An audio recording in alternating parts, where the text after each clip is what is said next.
And we're coming back to you live from the duck pond. I'm Sean. And I'm Zach. I don't know. I was like, we need to start this somehow. It's better than some of them. Can I tell you a story? Is it a good story?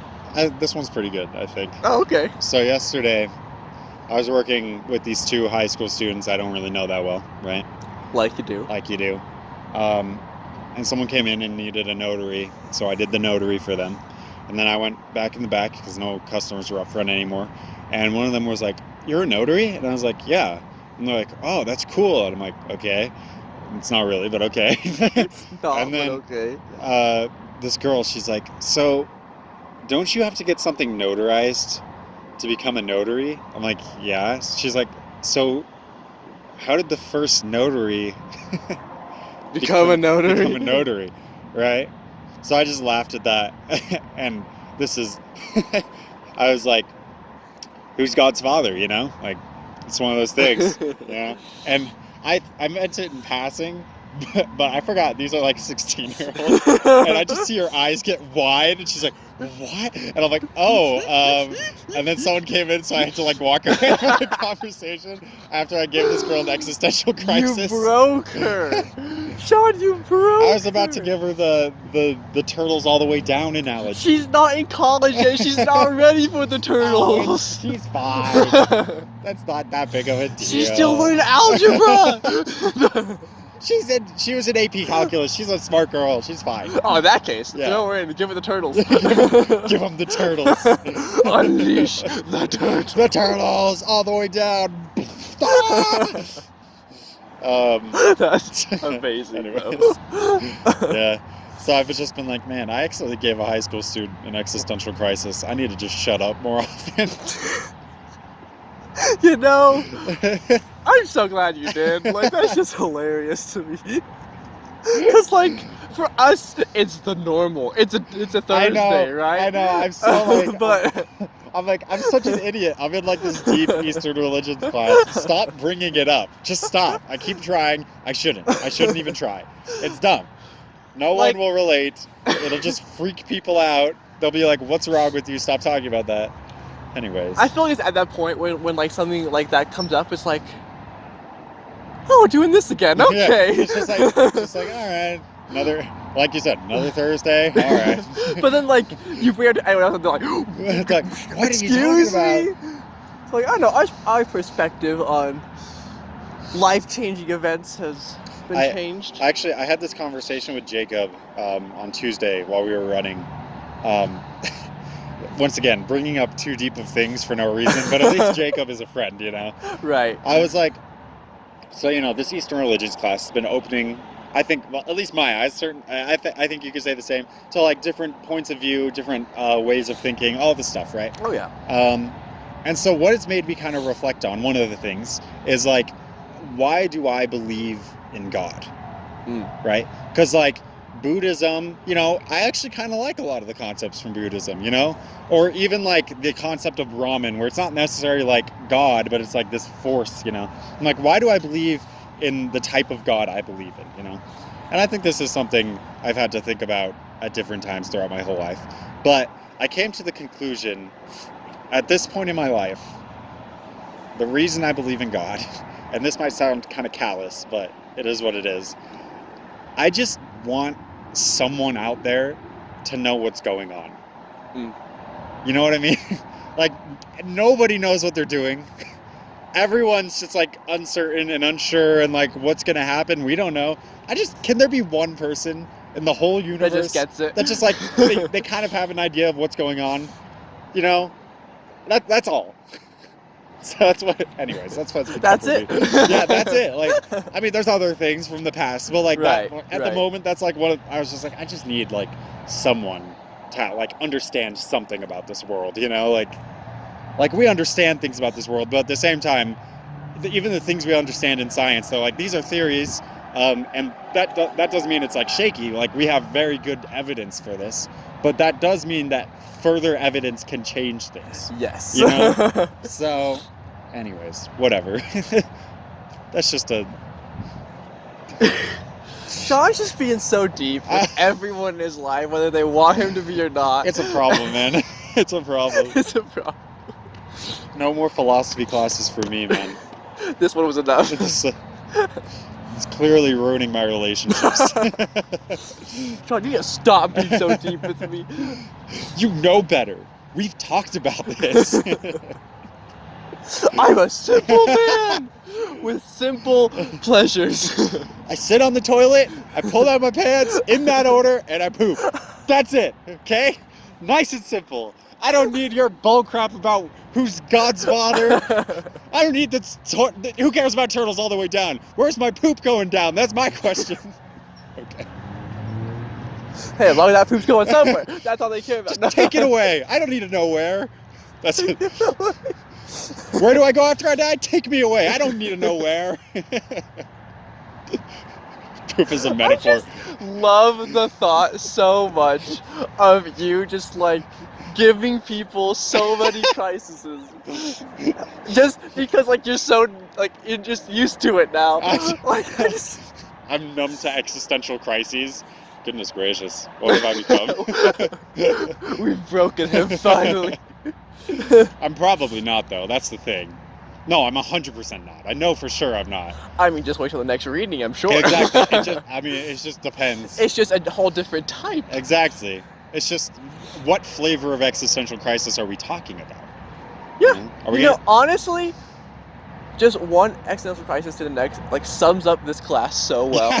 Because in the very first reading we had, it was in the beginning there was neither non-existence nor existence. It was like, thank you for that. Great. And we've never looked back from that. So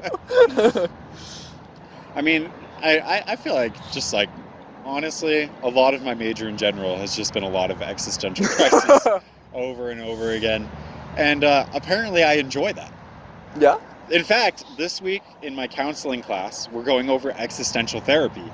And I love it. No. It's amazing. It's great. It's awesome.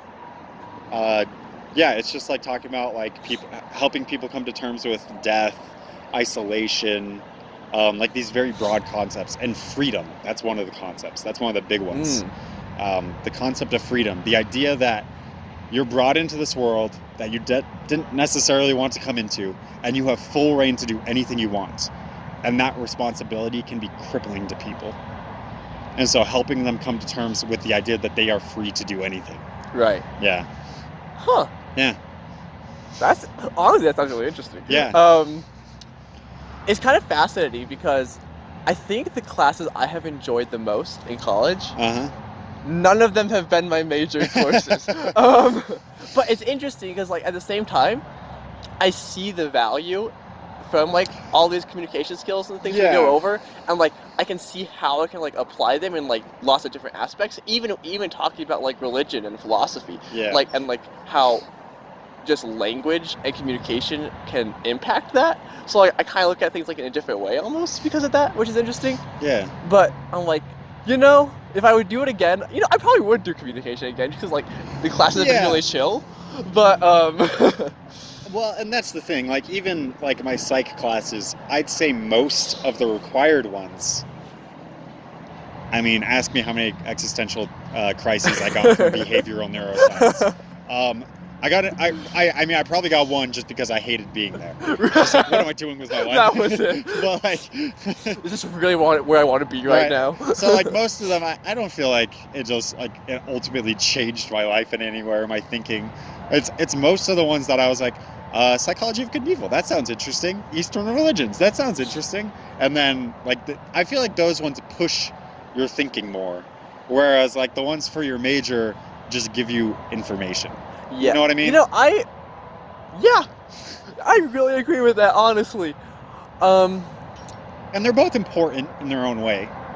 I just value one more than the other, probably. Yeah. You know what I mean? It's wild to say this because I despise participation, but I do think our religion class is my favorite class of the semester so far. And I think this is one of my favorite classes of my whole college, like my whole time in college. I think the only class that might beat it out is good and evil. Like I think this is probably first or second on my list of like my favorite classes that I've taken. The ones I would compare it to for me probably is my philosophy class, like philosophy 1010. Yeah. Or just ethics and values. True, yeah. Just because I like the subject. Yeah. But I think, like actually like reading like the primary text. The primary text has been awesome. It adds a and lot. That's like, I feel like, what's made this a step above those ones for me. And, you know, it's not just that we're reading it. Well, you know, it is. But, like, what it changes in my mind is I hate reading textbooks, right? We've gone over this. Yes. Okay? Yes. But the thing about textbooks is I always feel like I'm being talked down to.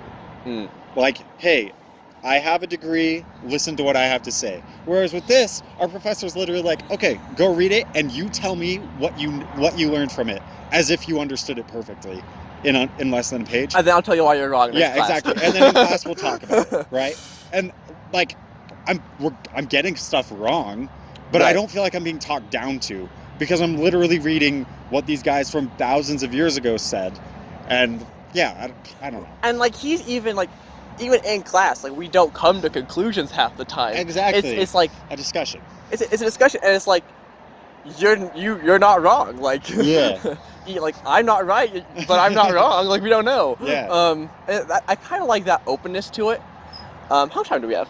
We're still totally fine. Oh, perfect. As it begins to rain, it looks like. You know, I'm down for a slight drizzle. Yeah. Give me my drizzles. Give me my drizzles. Oh, look at the water! Put it in the thumbnail.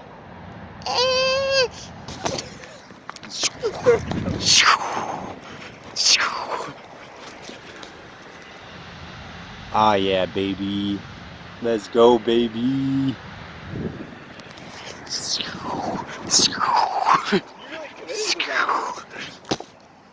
Okay, anyways. Honestly, I can't wait to go just watch that. That's relaxing. 10-hour version of 10-hour loop. That for just that 3-second video looped for 10 hours. Man, that's so relaxing. Anyways, yeah. I actually wrote down this in my notes so I would remember it as like something I wanted to talk about on Spicy Nuggs. Funnily enough, because we talked. I think it was last class period we talked about it, and it was just really briefly. But the text talked about everlasting happiness. Okay. And like we had like a 2-sentence discussion on that. Probably like kind of moved on. It was like really fast, but it got me thinking. Because a lot, like we talked about like living in the moment and living in the now and being happy in the moment. Yes. And the thought kind of like is longer to, like, say, like, is your happiness in the long term more important or should you be happy now but like not sure of the future? Interesting. Not necessarily you're going to be unhappy in the future, just you don't know what will happen. But right, so like, let's say you're miserable now for some reason, but you know in like 6 months or something, it's going to be way better. Like you'll be finished with all the crap that's causing you all the stress, yada yada yada, right? Sure. Or do you live in the now and find happiness now, but your future is unclear? Here's my immediate thought. Or is there both? NF. I've talked about him before. He's a rapper. And he's like, the reason people really like him is he talks about the real stuff. Like he's very open about his inner demons, how he was diagnosed with OCD, all this stuff, right? And that's people really relate to him, right? So his first like 3 like major albums that started getting attention, they were very much in that vein, where it was just him, mostly just him talking to himself. Like that's pretty much what they were. Then the 4th album was called The Search, and I've talked about this before, but it was like, it's the search for happiness, because by that point he'd made millions of dollars, he'd made #1 on charts, you know, all that kind of stuff, and he realized he still wasn't happy. So like, you say, okay, I'm miserable now, but in 6 months all this stuff will be past and I'll be happy. I don't know if you can ever know that you will be happy. Like, your situation may be better. I love that you brought that up, because that was one of my first thoughts, actually, was yes, like the stress that you're dealing with now will be gone, but there's always going to be something that is stressful in your life, right? Yeah. Even in like maybe there's not a whole bunch, maybe things are going awesome, but there's still going to be that one thing that's just like Yeah. And that's not to like, because I feel like when I would ponder that concept, especially when I was depressed, I was like, I'm miserable now. Will I ever be happy again? And I'd hear things like that where they're like, okay, you can't place your happiness in the future. You can't bet on your goals to finish it, like graduate school and you'll finally be happy. You can't bet on that. And I took that as like, okay, I guess there's just like, it was very like self-defeating, no hope kind of thing for me. It was like, oh, I don't know if I'll ever be happy in that case. Right? I don't think it's that, really. I think it's really just don't set yourself up for external things to be what causes you happiness. And even further than that, like, happiness doesn't necessarily just mean, like, the feeling. I feel like it's like this happiness that people are talking about is so much further than that, and it encompasses more than just the feeling of happiness. Okay.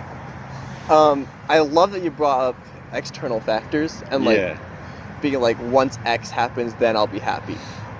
Because honestly, that's something I did for a long time. Yeah. And then there was even points where I told myself like I almost couldn't be happy. Yeah. Because I hadn't achieved something, like I didn't deserve it yet or something. Yeah, I need to send you some NF, my guy.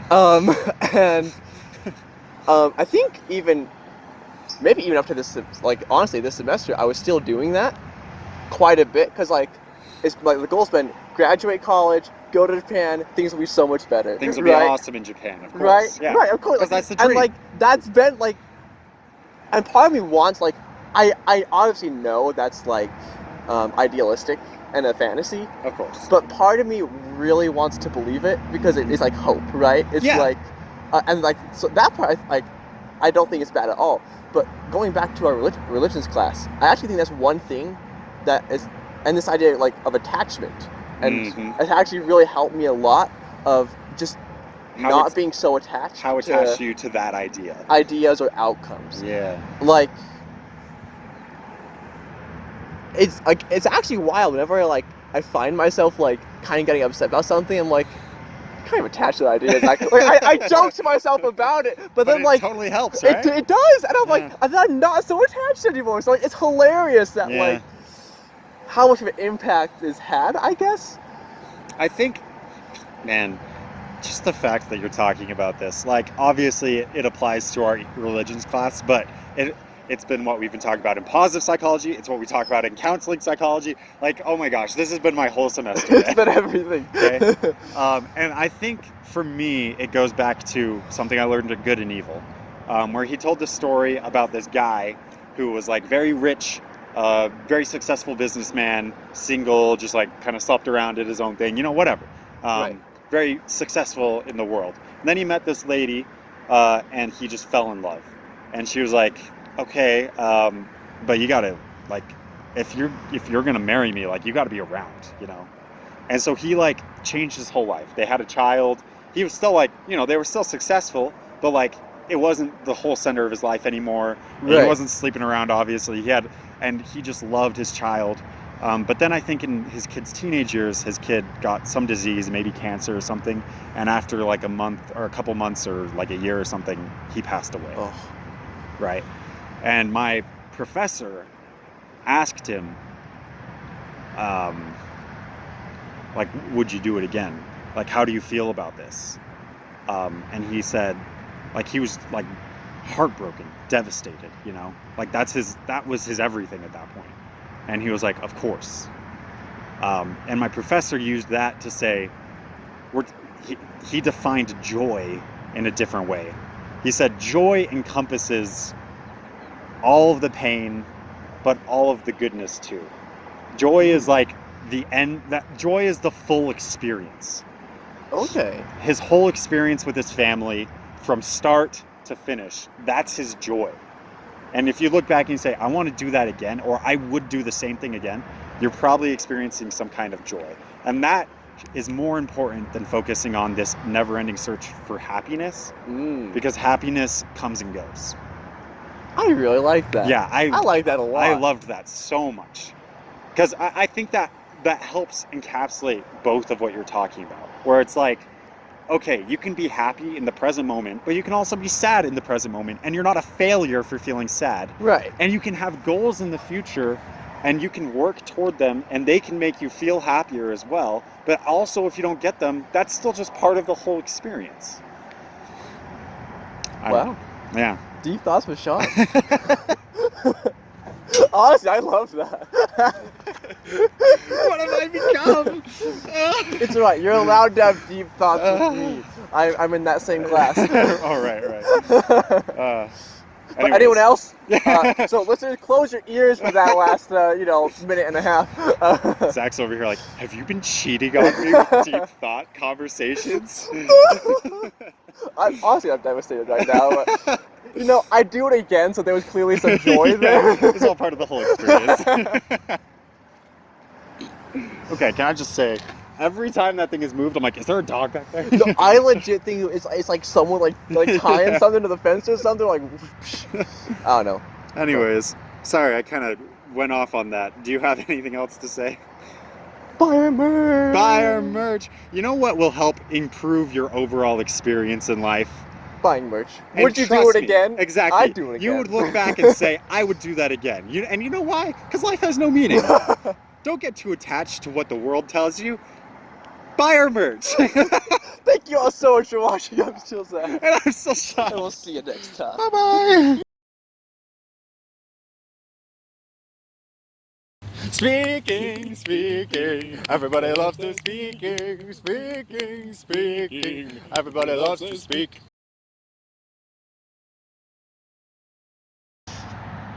Fair enough. You've got like 800 things going on, right? Fair enough. You actually went to class this morning though, eh? Unfortunately.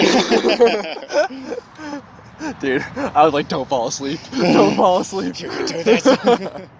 Nah, it was good. How are you doing? Tell me all about it. Well, work today sucked, but I'm doing better now. That walk over here just like actually really invigorated me. I think it's just because it's nice and cloudy and cool. Made me feel a little better after all the bull crap of the UPS store. Man, freaking whatever. It's fine. I won't even get. It's Sean so boring. came ready to rant. No, it's so boring. I won't even go into it. It's worthless. Nobody will be interested. It's like one of those complainy stories that like there's not even like there's no punchline. There's no funny part. It's just annoying and stupid, and no one wants to hear it. So I'm not gonna say it. Well, I'm sorry to hear about your annoying and stupid story that was annoying and stupid. But on the bright side, 2 of the fountains are on, 2 of them are off. I think that's best, honestly, because you get a little bit of the calm, and a little bit of the fancy. when I turned the corner, I was like, yes. It was just, there's something about it, man. Yeah, man. It adds just a little bit, and that little bit adds a lot. Gives a little shower for the duckies. I mean, if I was a duck, I would want a shower. Duck shower, band name.